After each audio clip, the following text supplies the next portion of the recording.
প্রিয় দর্শক, আমাদের সকল মায়েদের চাওয়া হচ্ছে বাচ্চাদের বয়স অনুযায়ী তাদের বৃদ্ধিটা সঠিকভাবে হোক।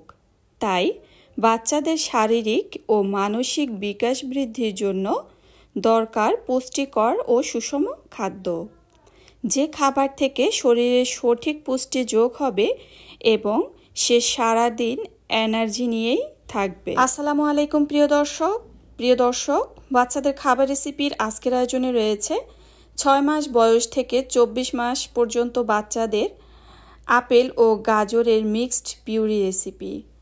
আপেল আর গাজরের মিক্সড পিউরি রেসিপি তৈরি করার জন্য এখানে আমি একটা আপেল নিয়েছি আর একটা গাজর নিয়েছি। অবশ্যই পরিষ্কার পানি দিয়ে আগে ভালো করে ধুয়ে নিতে হবে। এখানে আমি গাজর ছোলা সহই কেটে নিচ্ছি, যেহেতু এখন শীতকাল এবং সিজনাল এই গাজরগুলো পাওয়া যায়।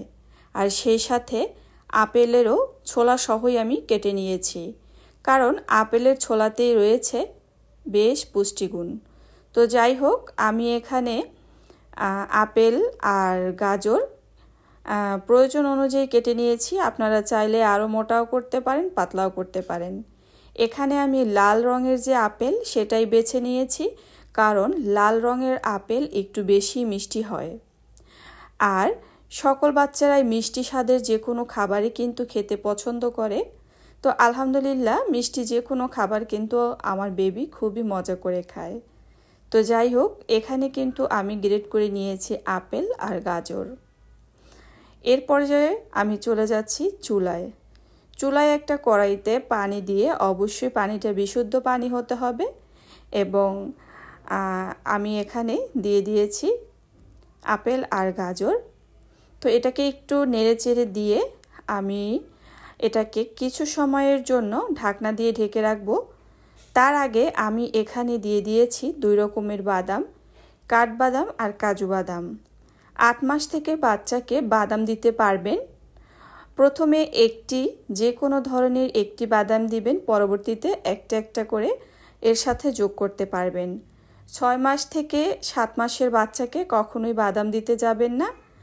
8 মাস বয়স থেকে চাইলে বাচ্চাকে একটা বা 2টা বাদামের সাথে পরিচয় করিয়ে দিতে পারেন। প্রিয় দর্শক, বাচ্চাদের ব্রেন ডেভেলপমেন্টের অনেক খাবার আছে, তার মধ্যে অন্যতম হচ্ছে বাদামে রয়েছে ওমেগা 3 ও ফ্যাটি অ্যাসিড।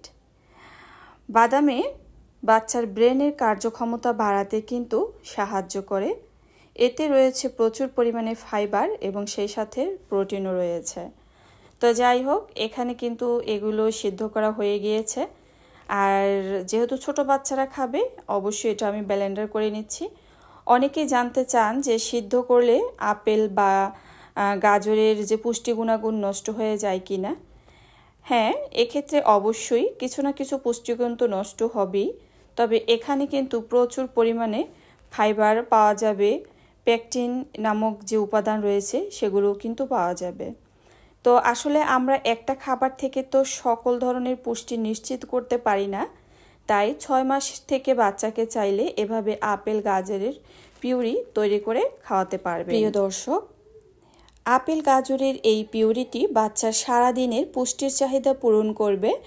কোষ্ঠকাঠিন্যর মতো সমস্যা থাকলে সেটাও কিন্তু চলে যাবে, বাচ্চার ওজন বাড়াতে সাহায্য করবে। আমি আশা করছি ছোট বেবির মায়েরা আজকের ভিডিও দ্বারা অনেকটাই উপকৃত হবেন।